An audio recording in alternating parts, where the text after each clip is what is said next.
আজ আমি বেরিয়েছি, যাচ্ছি একটু সবজি আনতে। এখানে তো সবজি খুব একটা পাওয়া যায় না, আজকে দেখি কি পাওয়া যায় না পাওয়া যায়।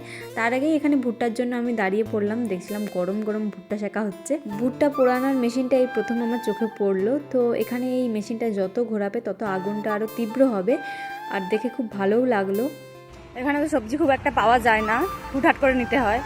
তো আমি গেলাম, ভাবলাম একটু সবজি নেব, একটু ফুচকা নেব, মানে পাপড়ি চাট যেটাকে বলে, আর আইসক্রিম নেবো আমার জন্য, ওর জন্য ফুচকা নেবো, আমার জন্য আইসক্রিম নেবো। একটা দোকান আছে খোলেনি, একটা দোকান খোলেনি। আমি জাস্ট সয়াবিন নিলাম আর একটু ভুট্টা নিয়েছি, আর কোনো দোকান খুলেনি। মানে সবজি না খেতে পেয়ে মরে যাবো হয়তো কদিন পরে।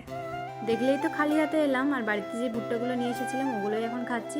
তারপর ঝটাপট রান্না বসিয়ে দিয়েছি। ও আমাকে ডাক দিল, বললো আসো, ওপরের থেকে আমাদেরকে এগুলো দিয়ে গেছে, মোমো আর চাউমিন। এগুলো এখন আমরা খাবো, ভাবো তাহলে। এখন আমি ভাত বসিয়েছি, এগুলো যদি কেউ দিয়েছে, এগুলোই এখন দুজন মিলে খাবো। তো তোমাদের এই ছোট্ট ভিডিওটা কেমন লাগলো অবশ্যই জানিও, আর ভালো লাগলে অবশ্যই